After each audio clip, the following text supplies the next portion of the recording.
Good morning, ladies and gentlemen, and welcome inside the latest edition of Across the Cast. It is March 3rd, 2024, a day that will be known as Caitlin Clark Day by the time it is over. She's 18 points away from the all-time NCAA record and passing Pete Maravich. Will be an incredible sight to see as they play the Buckeyes in the women's basketball game with the highest average ticket price get-in ever. So certainly growing the game. She'll be in the W next year, and if the Rockers ever come back, you know we'll be there. March 3rd is also the day after LeBron scored 40K, and this is the day the Cavs will play the Knicks. We've got Troy Mahabir of the Knicks Recap joining me right after this on Network 216 Across the Cavs Sunday morning. Nowhere else to be. Let's do it.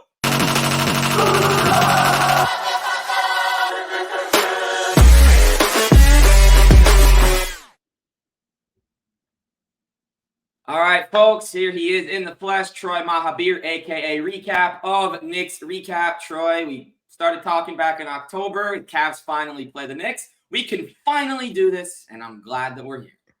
Same. Thank you so much for having me, Zach. I really appreciate it. Glad to be on the show and talk some Knicks Cavs. You guys are a very good team this year, one of the hottest teams in the league. So good matchup tonight. A little scary, though, with the injuries.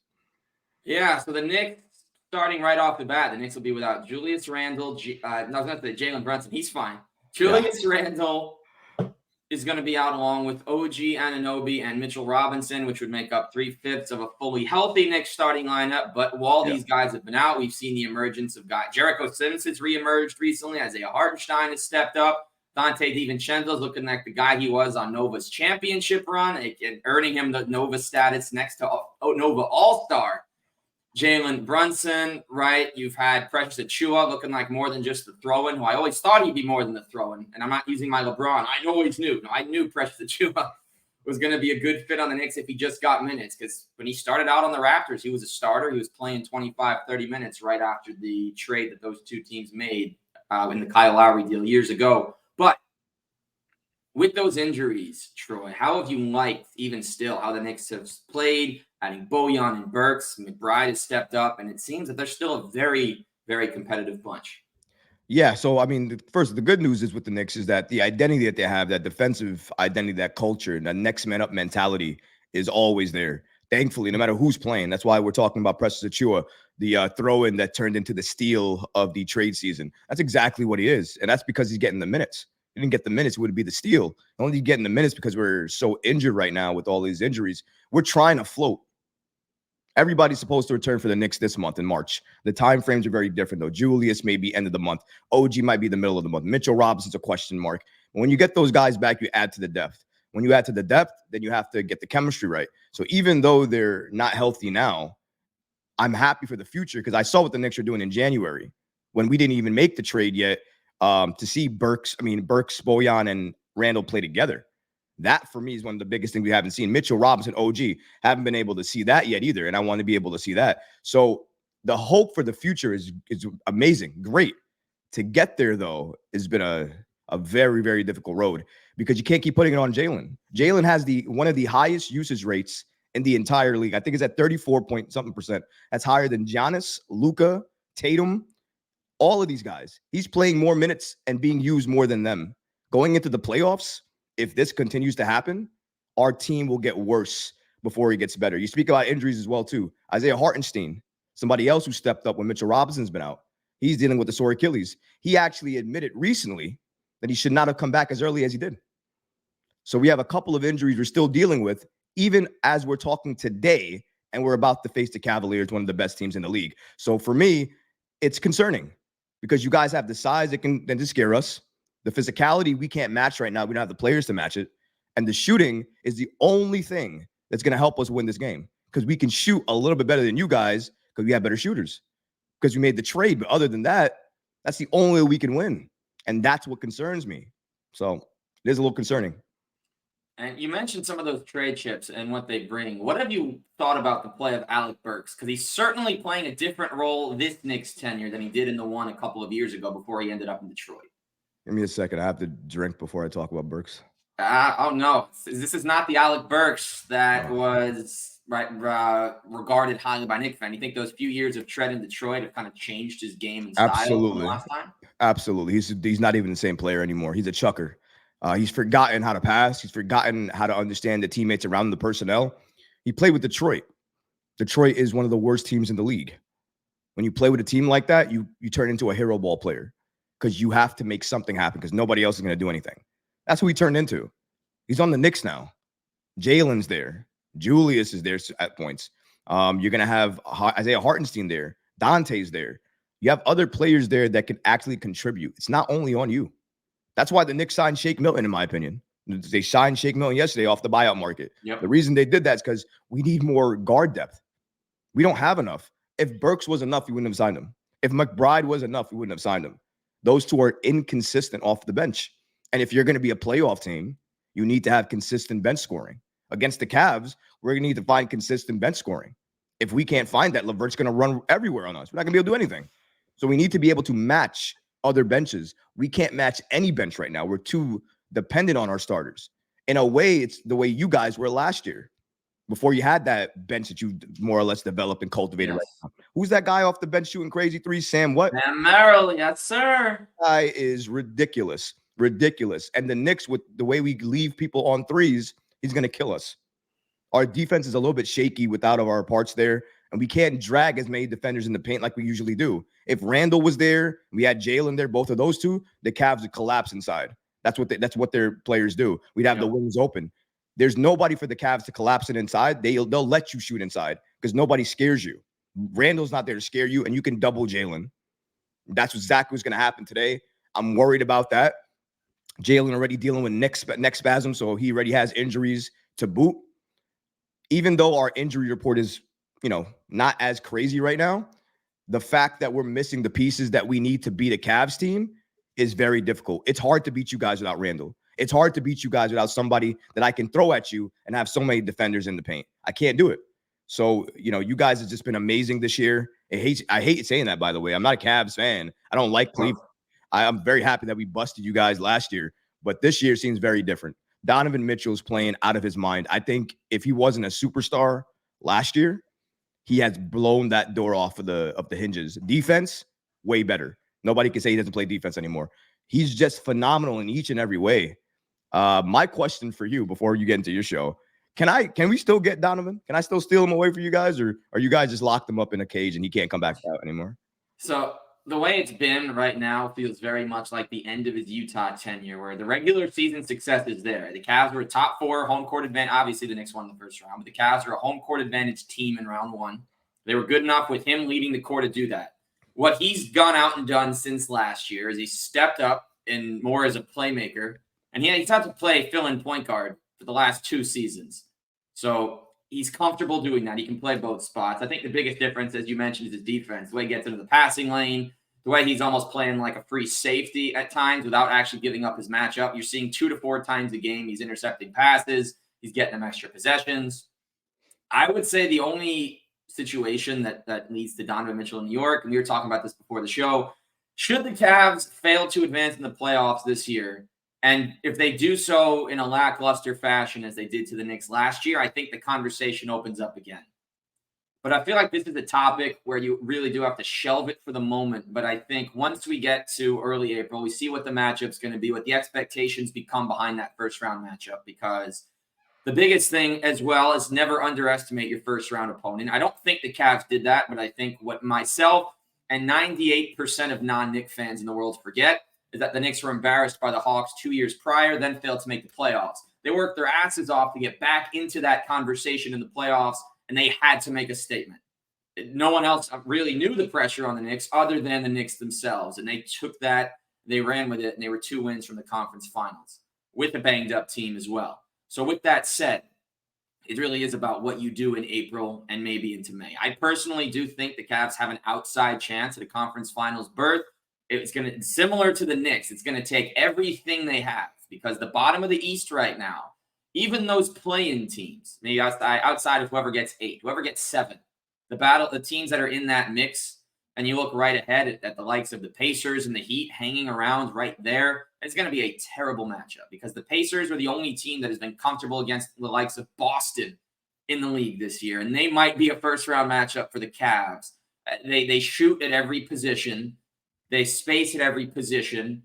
And really, outside of Tyrese, it seems like they've got their defensive stuff locked in. So whoever you match up with, if you don't do a good job in the first round, despite how good the chemistry's been, how great the vibes have been, I think there is a real world where either this offseason or during next season, you may have to actually explore a Mitchell move. But I'm hoping it doesn't come to that. There's a world where that does happen, though. And you have to see how things play out. I'm praying for that world, by the way. If anybody listening, everybody knows I'm a Donovan fan. Love Donovan Mitchell. Wanted him in the Garden for such a long time.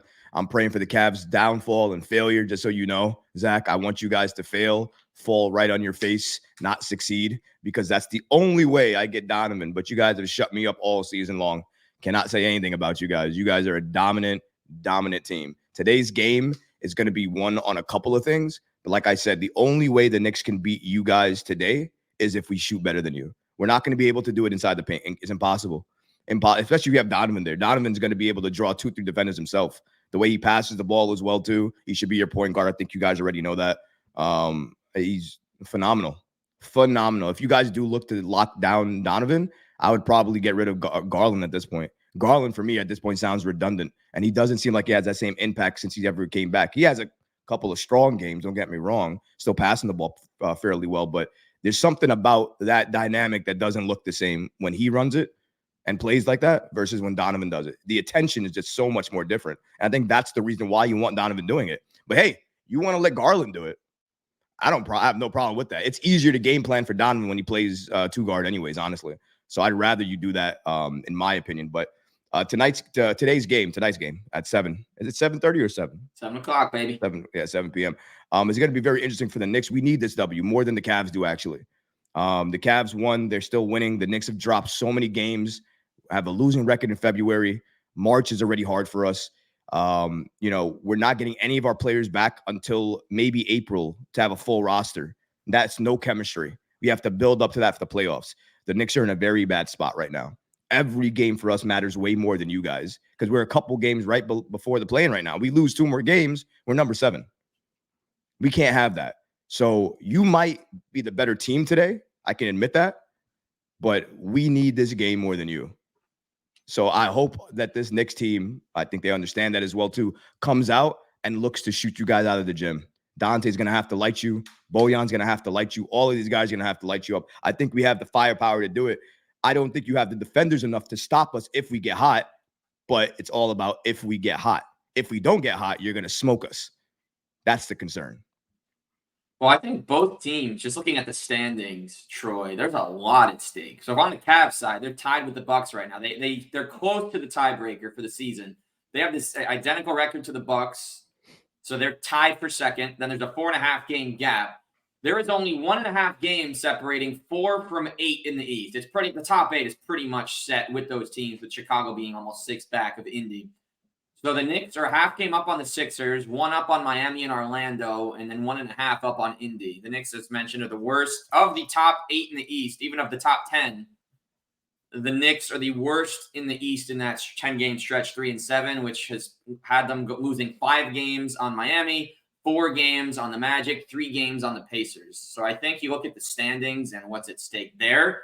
Every game matters right now. I think you want breathing room going into the last 2 weeks of the season, which is pretty much going to be get everybody ready for the play-in/playoffs. Because should you land in the play-in, you're playing your top guys 42 minutes, no matter what team you are. No one, maybe outside of older stars, are going to be playing less than 40 minutes because you have to win.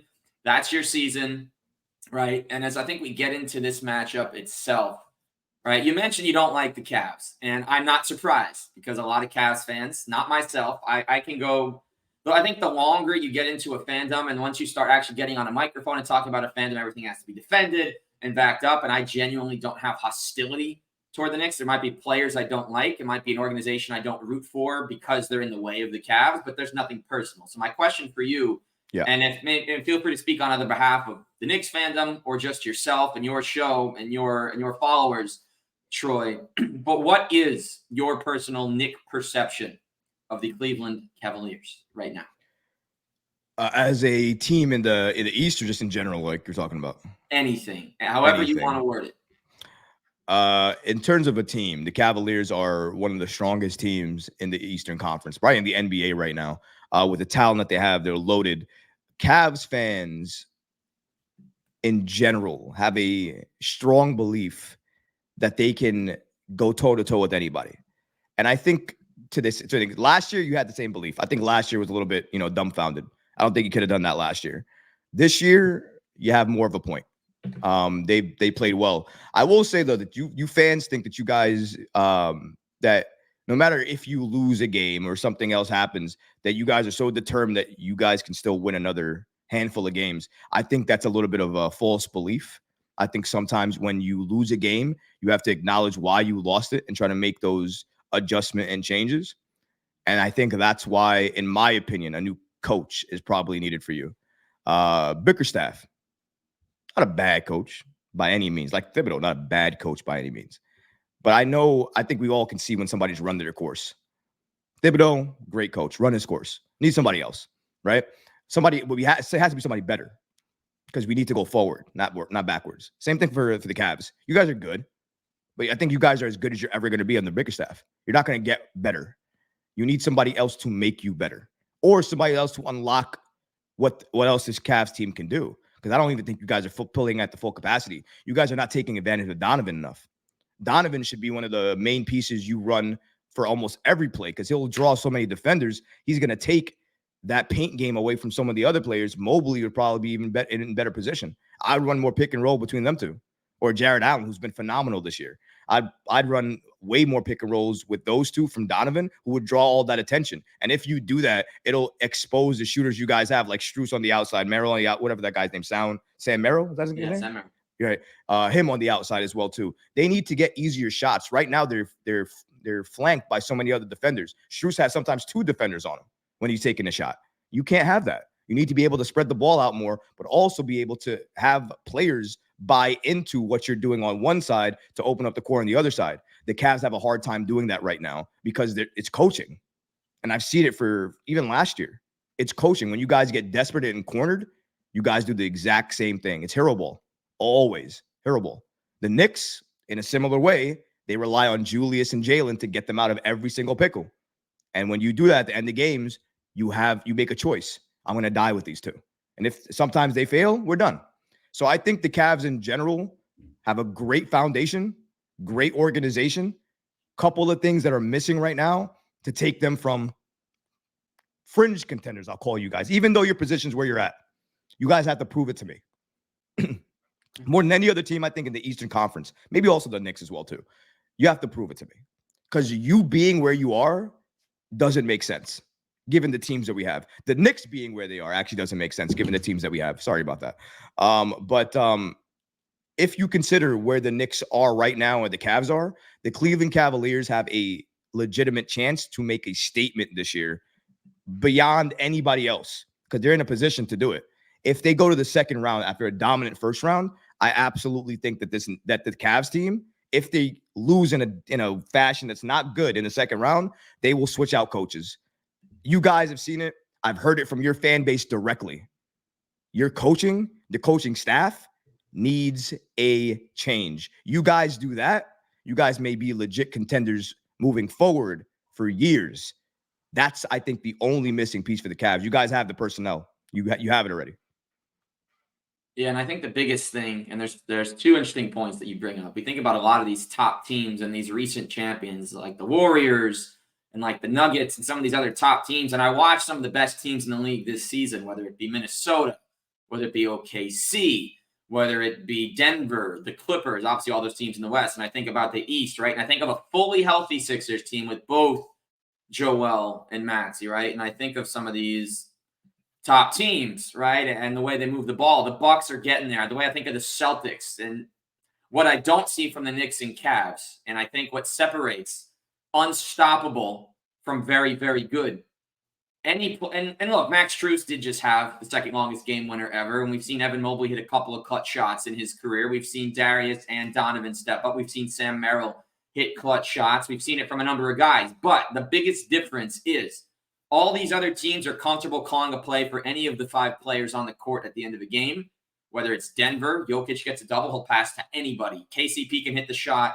whoever's subbing in off the bench can hit the shot. Porter can hit the shot. Gordon can drive the lane and hit the shot. Jamal Murray is one of the most clutch point guards. Think of OKC. If Shea gets doubled, he'll kick it to Dort. He'll kick it to Chet. He'll kick it to Jalen. He'll kick it to whoever else is in the game. They can make it. You think about Minnesota. Ant-Man is the guy, but Cat has had these insane performances. He can close. Mike Conley has been in every situation imaginable. He can close. You can really lob to Rudy if you really, really want at the end of the game, and you have Jaden McDaniels just cleaning up everything.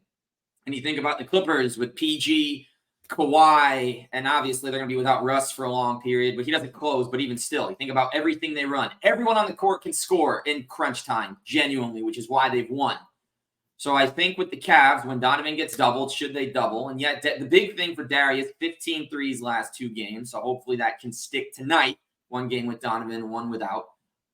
Is that they, in the Knicks, you mentioned Brunson, Randall, and the big reason Grimes wasn't happy is when he's on the court, he's not getting touches. Dante's not getting as many clutch touches. OG might not get many looks over the last 5 minutes. All of Josh Hart's looks are created from his rebounding ability. So I think both those teams need to figure out a system where everyone on the court is getting involved. Because I'll watch a 7-minute stretch, and I love, love, love Max Strus. He's the first jersey I bought this year. You better believe I was rocking it at the office the day after the game. Everyone's like, who is this? Who is this kid wearing a Cleveland 1 jersey? Oh, yeah, Max Strus. But the point is that we're making here is that you need to keep everyone involved, and I just feel and that's on Max as well. He sets a lot of screens. He's not always looking to score. He's not always looking for the ball, but he's the one guy I feel like, and I think for the Knicks, it's Dante.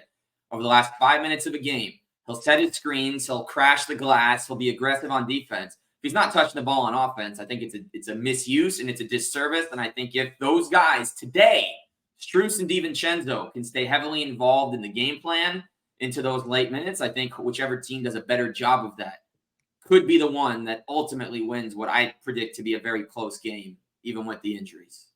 I think that for the Knicks, Dante DiVincenzo, I'm not worried about getting his shot.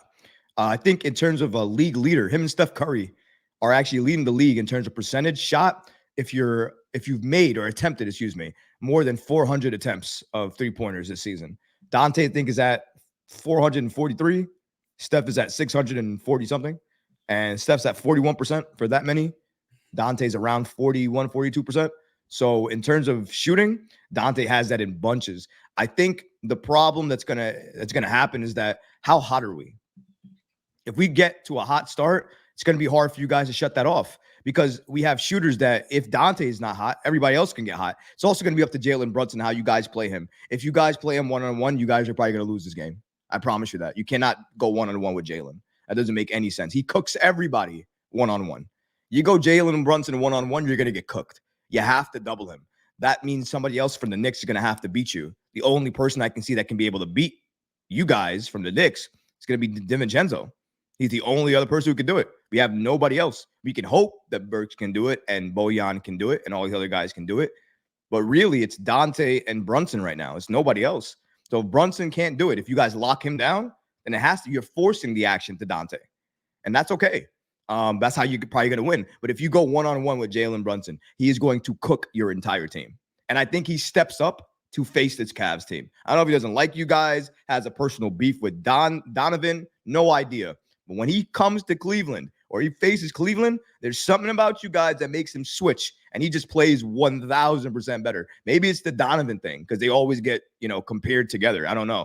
But I truly think that the game plan for you guys is to stop Brunson at any means necessary and make it hard for our shooters. You do that, you'll win the game. If you let us go free reign from that 3-point line, you are getting shot out of the court. I'm telling you that right now. Brunson's going to shoot you out. Dante's going to shoot you out. Burks, to an extent, might shoot you out. Shake's not going to be playing, but if he did, it'd be great to see him, but he's not going to be in the game. And then a couple other players you got to worry about as well. Hartenstein, for me, will tell me everything I need to know about your bigs in the first 5 minutes. If you can't mess with Hartenstein, you're done. Done for the night. And you need to force him because he has a sore Achilles. If I'm playing him as an opposing player, I am making him front so much pressure on that leg that he only plays limited minutes. Hartenstein would be a really bad situation for you guys to get in. You don't want that problem. Get him off the floor longer than you can, and that's how you win the game. But in my opinion, Nick still got this, Zach. We may be down, but our shooters, we're here. Okay. And we're here to get another W. You guys have enough. Give us one. You're second in the East. Yeah, but they're right there tied with the Bucks. So this loss automatically drops them into third. And if you get outside that top two situation, you have to go win games in Milwaukee, with the exception of last year with Miami. It's been proven how tough that's been over the last couple of postseasons as they've made runs. Yes, they have lost games at home. But when you got the Giannis crowd on the Giannis side and they're not counting anymore and you're not getting in anyone's head and Giannis is putting up 40 and 15 every game, it does get harder. Yes, Miami found a way, and it's very, very impressive the way they handled business last year. But two notes here I want to make on the Knicks. Now, I don't watch them every night, so to me, these are numbers. To you, this will mean something else. This is the last point here I want to make.